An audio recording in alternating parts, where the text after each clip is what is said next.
a lot like Magic Square's, not Magic Square's, New Age's Agamemnon, which we looked at recently. Big reason why I haven't really talked about Magic Square Blues yet, which is what this figure is, as the name of the video implies, is because it comes with just a lot of accessories. And up front, I'm telling you all, I am not going over all of them because I'm lazy and I just don't care. So yeah, if I remember, here's a photo or a couple of photos that show off what this figure comes with normally and how they integrate in the different modes. And that's what that is. It's just, they're all so tiny. They're so tiny. He comes with alternate faces and they're so small. And the little speaker things, it's not just that they're tiny, but they're actually separate pieces. You have to assemble them. It's too much. It's too much and it's too small. So instead, we're just going to be looking at the base figure with a couple of basic accessories like the shoulder launcher and the gun, which we'll see more in robot mode because there's not really a good place to store them in vehicle mode. But yeah, my apologies if you wanted to see a more thorough look at all the accessories this guy has. He just comes with so many and they're all so small and annoying.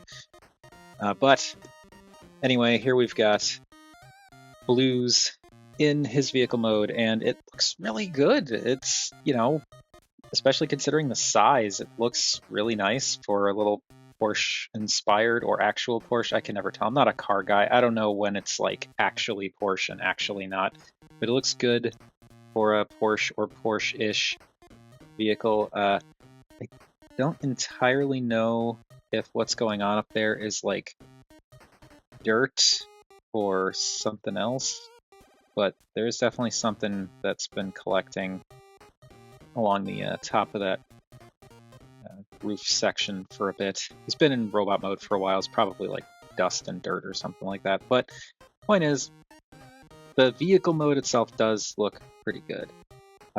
There are actually peg holes back there for, I think, the speakers, which you've probably already seen videos of how that, or photos of how that works. But yeah, it looks good. I did add an Autobot logo to this section here. What I actually did is this is 2 labels, which I made more work for myself. But basically, first I put on a red label that was just like the Autobot logo with no outline or anything like that, and it didn't really stand out on the blue.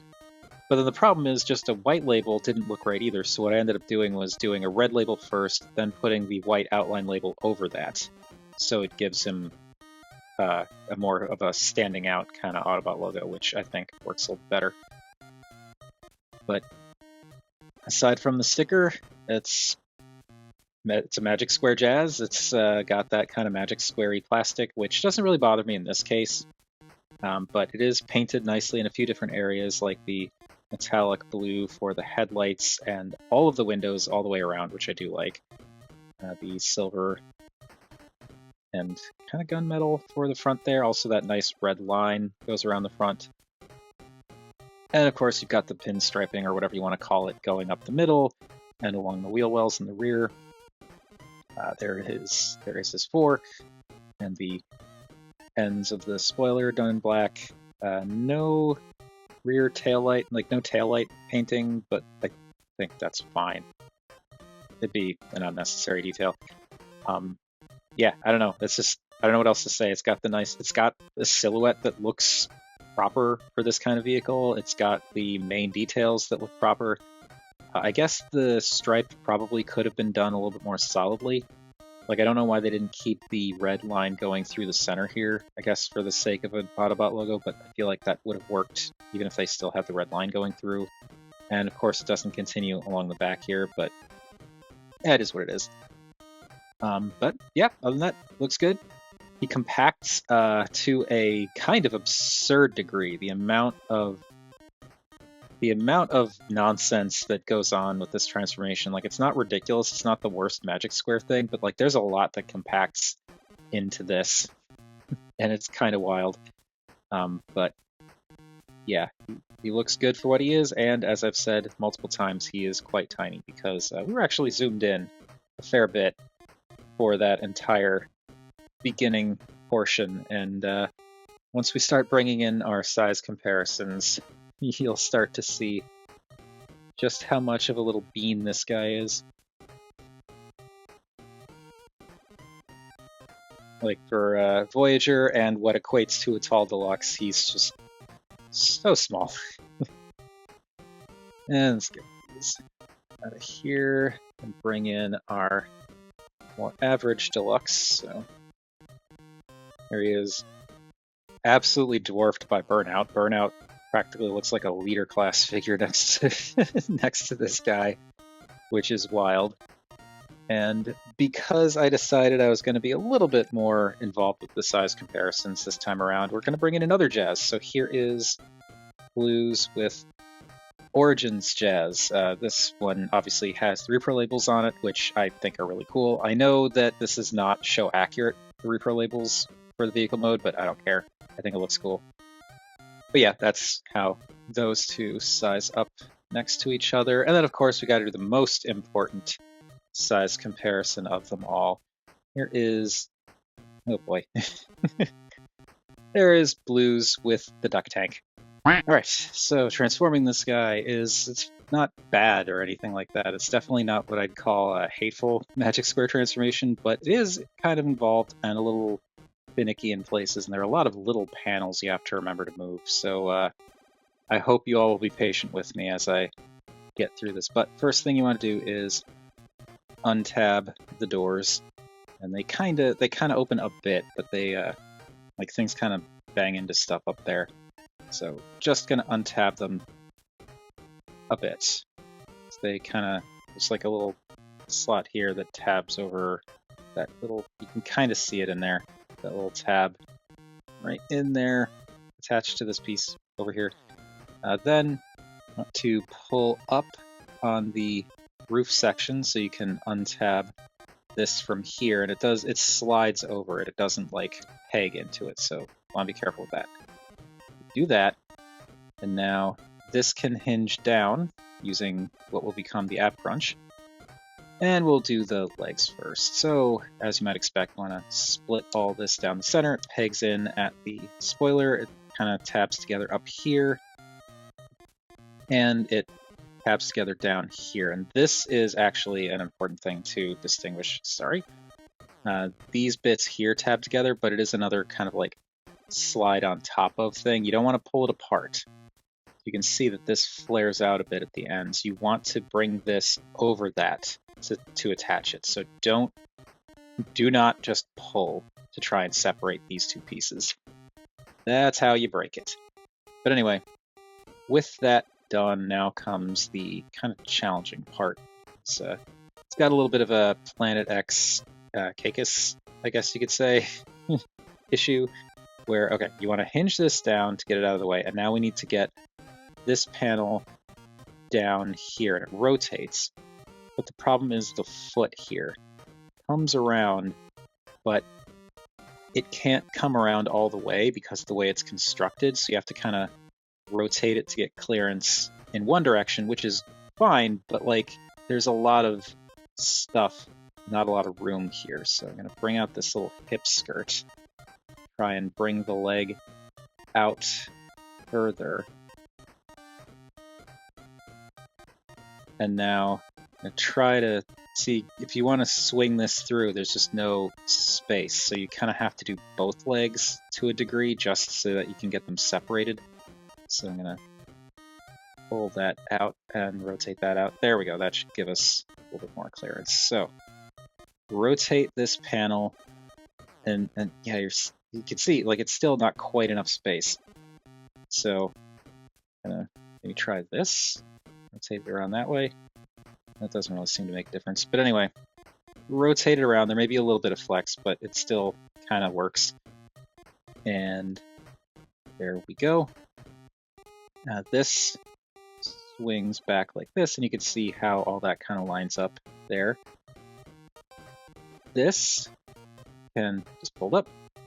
The wheel well rotates down, and when you rotate it down, you take this tiny little panel here and fold it in, just for the sake of aesthetics. It's really unnecessary for them to have that extra hinge there, but it's there. And now, actually gonna hinge this back just a little bit again to give some space for this piece, because this piece rotates around. When you get it to about 90 degrees, you want to flip this panel out to kind of fully have that shin piece ready to go. Then this can swing around, and these two pieces here will tab together, and that will give us the leg for the most part. And then this can swing in, and this will tab in right there. That will complete that. Then to do the foot, you just fold out what will become the heel, and then rotate the toe around 180 degrees, and that just comes up like that. And there is a leg. And, it's going to be a little less awkward doing it this way because now this is not in the way anymore. So we can kind of folded this out of the way.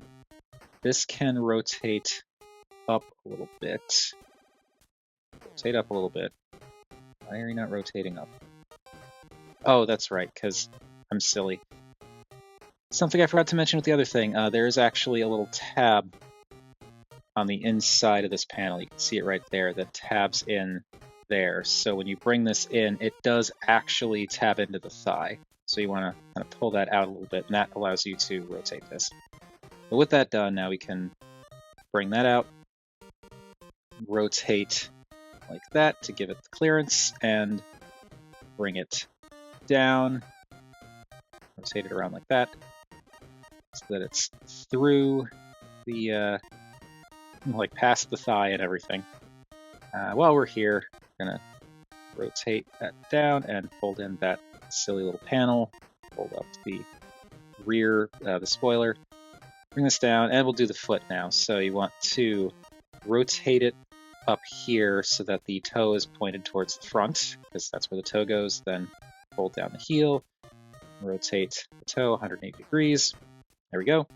And now take the shin panel, rotate that about 90 so that we can flip that out, rotate it the rest of the way around, peg these together, then swing this in and peg that in, and then we can just bring the foot up into position. And there we go. There is the lower body all done.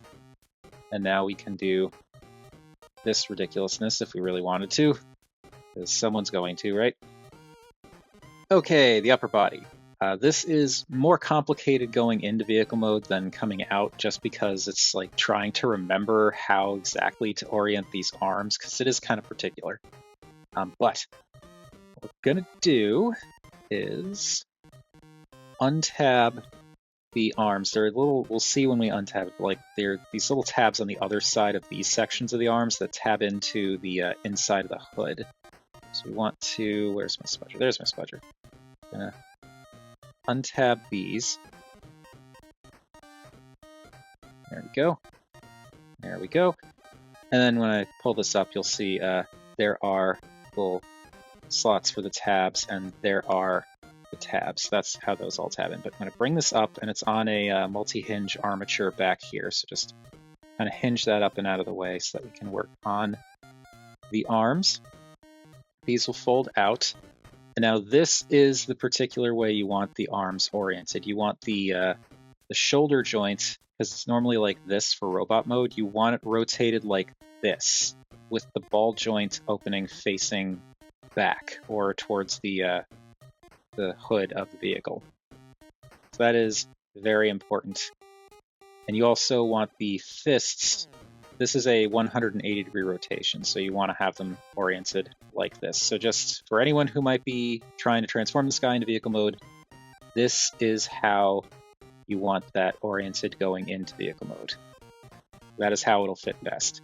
When you rotate that down, this joint here, you rotate as well. That becomes the elbow, but this is the top of the forearm, so you want to rotate at the bicep 180 degrees. Now you can take this panel and fold that out, and it's very kind of snug, so grab the smudger for that. Fold that out, then fold this up, and that will complete the forearm, and then you can rotate the fist 180 degrees. And there is one arm. Same deal here. Rotate that down. Rotate the elbow, rotate that 180 degrees. Get this popped up and into place, and then bring that up, rotate that fist around. There we go. Arms. And then you also want to take this little panel here. You can see that little like black piece there. You want to get this panel up, and this will come in and kind of click past what's going on here, and that fills in the torso. So you want to make sure to pull that up, and you also want to make sure to fold that down when you're going into vehicle mode, because otherwise things are not going to work. So with all that done, now I'm going to take the doors here, and there's a little panel here that you fold in. That will provide some much needed room later. Going to take this hinge and just fold the door out all the way. No, fold that all the way first here, and then you can see taking that panel and folding that in.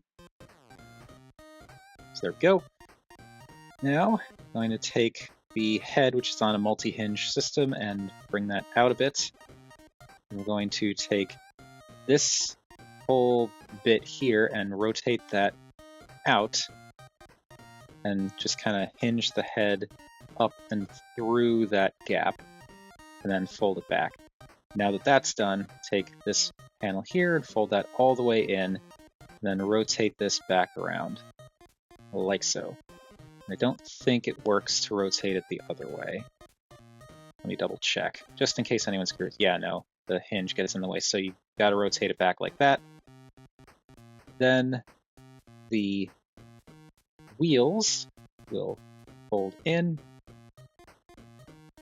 Then all of this will fold in and lock together, and it is a thing. So the main thing you want to look for, or I believe the only way really that this all taps together, is there are these little tab bits on the inside of the wheel section, which is normally that's just tucked up in there for vehicle mode. But with those tabs revealed, those tabs will slot into these little tracks on the struts that the arms are attached to. So you want to straighten those out, bring this in, and this is really difficult to show. It's also really difficult to just see, but you want to line those up and push them into place. And this one got pushed out of place, so we're going to try and push that in and slide that down. Come on. Why aren't you going? There we go. Okay. And that locks all that together. And then lastly, we can just take the hinge for the head and bring that down. This whole thing doesn't lock into place. Yeah. So that kind of sucks. I tightened the joints a little bit, but it still doesn't really help that much. And yeah, it is what it is. But anyway, there's that. And now lastly, just going to take the doors and angle them up. And then here is where you've got some choice with all of this. You can leave the doors angled up like this, and you can leave the windows out, or if you want, the windows are on separate hinges, so you can fold them in.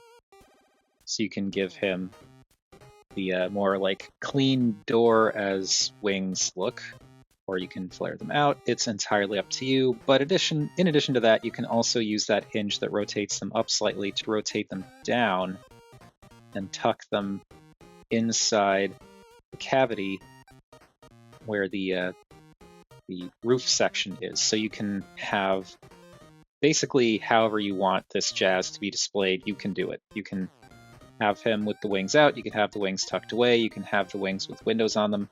You got options. You got a lot of options, and I really like that.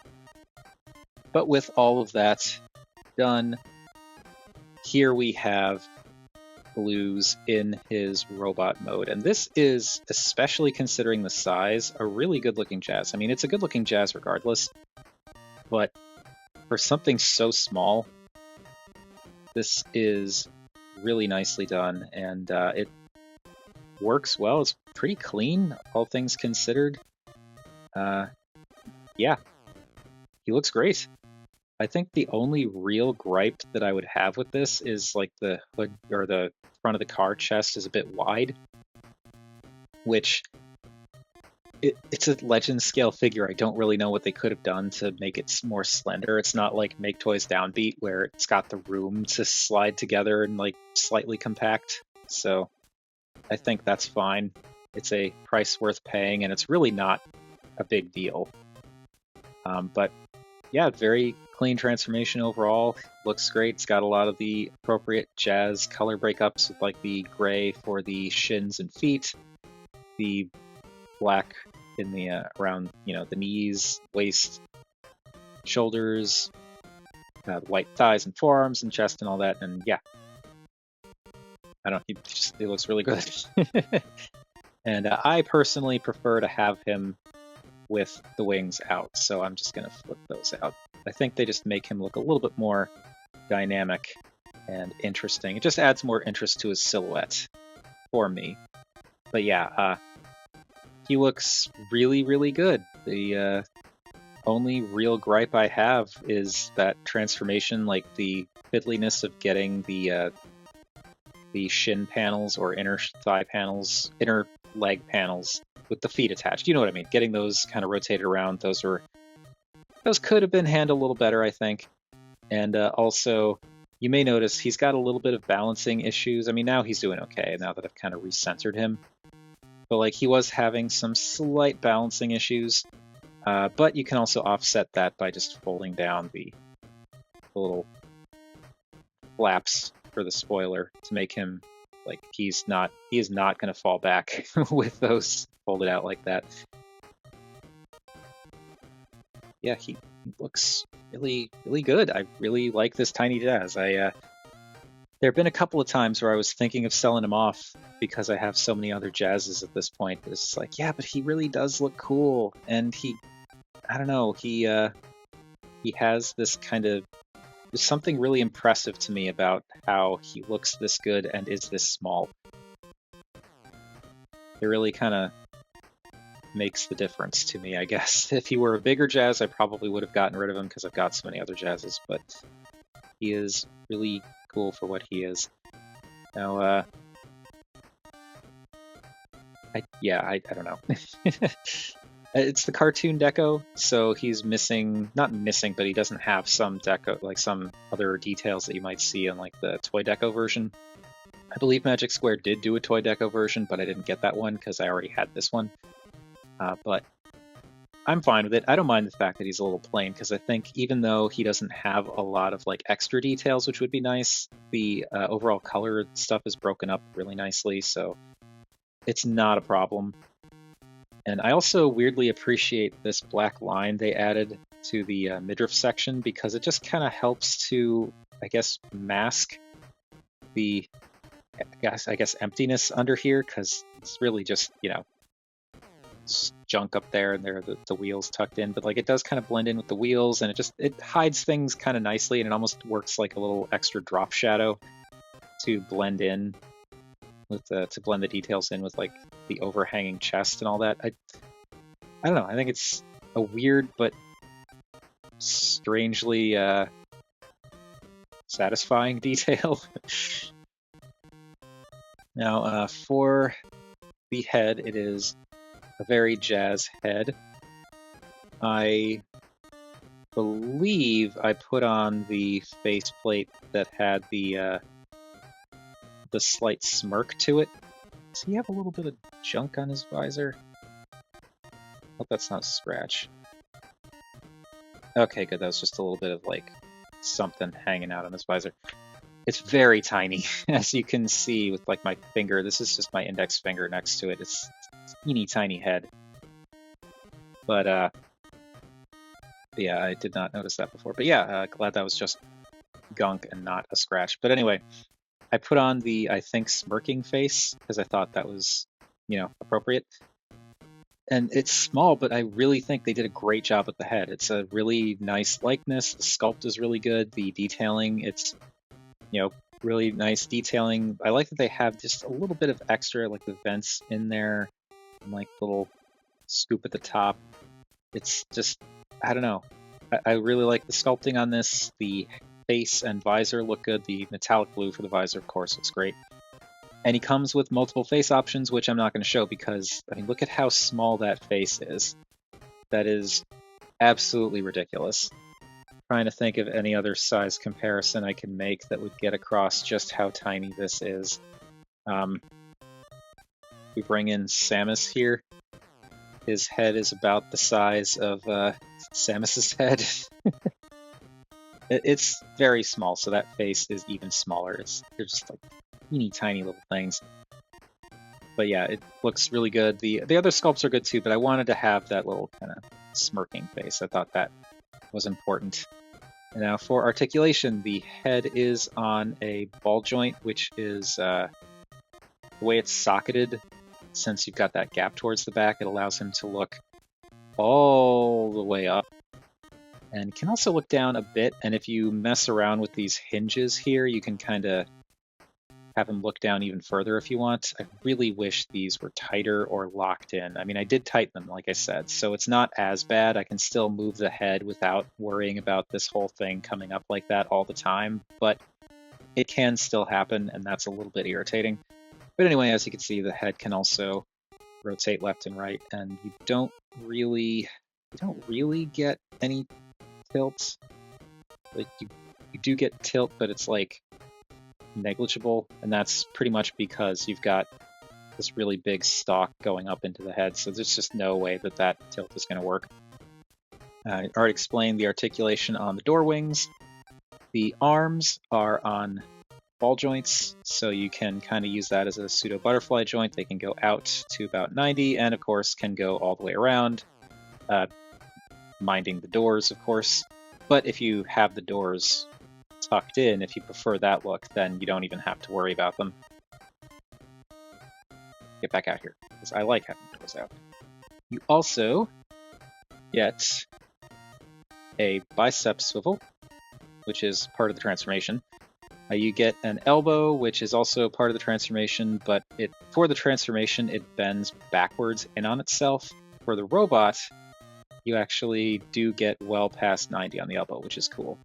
The only thing that sucks about the elbow joints is they painted this section of the bicep, because this piece is actually a part of this bicep area. So they painted it white so that it blends in with the forearm, and that means that this section is kind of prone to scratching. And that's a little disappointing. You can also see it a little bit on this side too. And I don't know, I feel like they could have gotten away with just not painting it at all. I feel like that would have been better. I don't know. It is what it is. But anyway, you got that. And then you have the wrist rotation, which is for the transformation. But yeah, you got the wrists.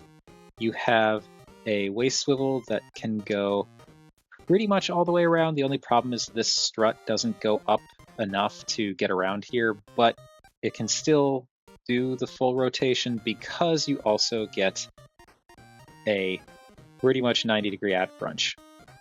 So you can utilize the ab crunch to give yourself plenty of clearance when you're going around.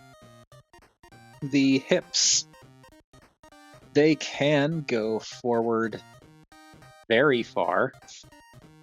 Zoom out a little bit so you can see more here. They can go forward very far because they're not hinged in the center, as you can see. They're hinged more kind of down and towards the front, which allows the leg to swing forward a lot more. And the waist section is actually integrated with the hip, so you don't have to worry about that getting in the way. The problem is, because of that, you don't get any backwards rotation on the hip. That does kind of bum me out. With the hip skirt out of the way, you can get the leg out to about there, which is respectable, I think. You do get a thigh rotation. And then for the knee, you get a double jointed knee that can do pretty much the absolute full bend as much as you want. It's a magic square figure, so of course it's got ridiculous leg articulation or knee articulation.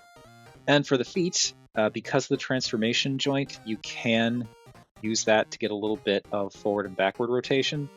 You get a pretty much full tilt, and then you can kind of, if you wanted to, integrate the toe rotation, but it's not really necessary because of how that moves. So yeah, pretty darn posable. which once again is impressive, is pretty impressive because of the size of this guy. Now for the accessories, the ones I'm going over specifically, here is his gun, and it looks pretty close to like the general shape of Jazz's gun. It's just a piece of gray plastic, and it goes in his hand and looks like he's holding a gun. There you go. The shoulder launcher thing also looks good. It actually has paint, or is this a separate piece? Yeah, that is a separate piece. It's got this silver missile bit that does not fire because, like, I don't think there's a spring small enough. Maybe a watch spring, but even then. But yeah, it's incredibly tiny, so I don't see how it would actually launch. But that plugs in, and you get the launcher. And there's this little tab right here that you can use to plug into either one of the gaps for the mushroom peg for the door window or the door wings. So just slide that in, and you can use the joint to angle it up and down a bit, and that gives him his shoulder launcher. And this is generally how I prefer to have this guy displayed, because I just think it looks really cool.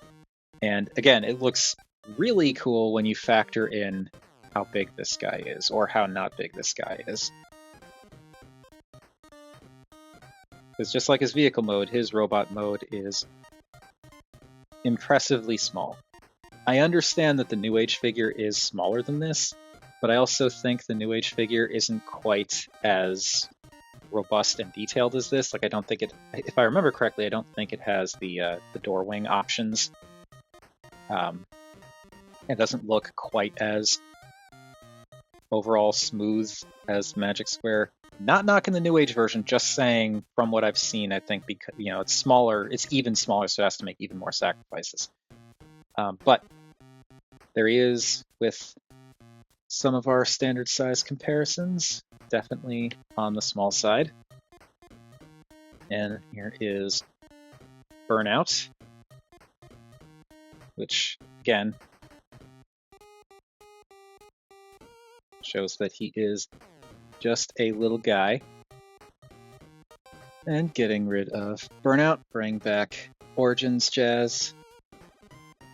There he is with that, and yeah, it looks great with the repro labels. I still really, really like Origins Jazz. But let's do some extra jazzes. So I'm gonna bring in Transformers United Jazz. I got rid of Reveal the Shield Jazz because I really liked the colors and deco on this guy. So yeah, there he is with United Jazz, which is the same as Generations or Thrilling 30. Or no, it was Reveal the Shield. That's what it was. It was not, I already said Reveal the Shield. But yeah, that's the equivalent of Reveal the Shield Jazz. Size-wise, anyway. Oh, one thing I did do to this guy, though, is I painted the visor blue because I just really, really like that. So there is that, and one more Jazz, because I talked about him earlier, too. Here he is with Make Toys Downbeat. And this is kind of an interesting comparison, because I feel like the two of them are very similar in terms of aesthetics, but very, very different scales, which, to me at least, makes it all the more impressive that Magic Square Blues, looks as good as he does. Again, it would have been nice if the chest could kind of compact a little bit, but it's a legend scale figure. I think that's, I don't think they would have had the room to make that work. But now we can do, actually, no. I should have, of course, did not think to do this beforehand. I should have. I'm sorry. But before we bring out the size comparison that all of you are really anxious to see, I do think we should do a couple more quick comparisons with some core class figures. So let's bring in the two core class figures that were closest to me. There he is with core class Nemesis Prime and core class G2 Megatron. And yeah, he is maybe just a little bit taller He's about the same height. So he's about the same height as a core class figure. So yeah, that's a lot of engineering and detail crammed into a core size package, which is really impressive. But yeah, there we go. Here is the most important of size comparisons. Here is Blues with the duck tank. And that does it for Magic Square Blues. Again, I'm sorry that I didn't go over all of the accessories, but there are just so many, and I really don't care. For me, at least, like, if you like those accessories, that's great. Then, it makes it an even more worthwhile package. For me, those accessories don't matter at all. All I need are the blaster and maybe the shoulder cannon, and that's more than enough. And even just with those two accessories, I think this guy looks fantastic. I do wish that the transformation around the feet was just a little bit more thought out, I guess, in terms of clearances. It's manageable. I just think it could have been done a little bit better.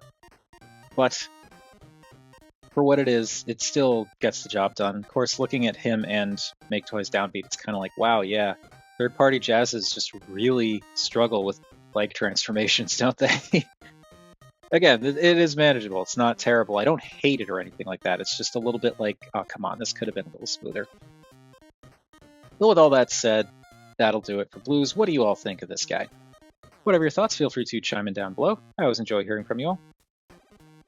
Thank you everybody for watching, and I once again forgot to do the Patreon thing at the start of the transformation, so whoops. But yeah, if you like this video or any of the videos that I've done in the on the channel, I do have a Patreon, which there'll be a link at the very end of the title screen, or very end screen, credit screen, whatever you want to call it, and down in the description. That's $1 a month, gets you early access to new videos, as well as access to the very occasional Patreon-only video I put out. I do also have a coffee if you want to do that instead of a monthly subscription. If you'd rather support the channel without spending any money, which I totally get, you could also do the typical YouTube thing of like, comment, share, subscribe, all that good stuff. But yeah, that'll do it. Next one, I think the next video I do, I'm finally going to take a look at my favorite figure from 2022. But I'm finally going to do it. It's going to happen.